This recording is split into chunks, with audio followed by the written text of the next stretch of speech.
Malavika Sharma hits and flops all movies list.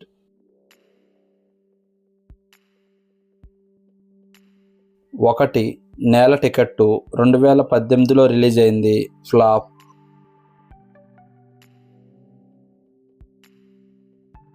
2 red 2021లో release అయింది, super hit.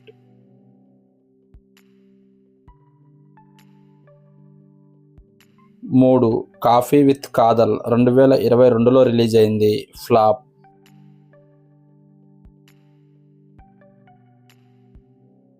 4 Bheema 2024లో release అయింది, ఫ్లాప్.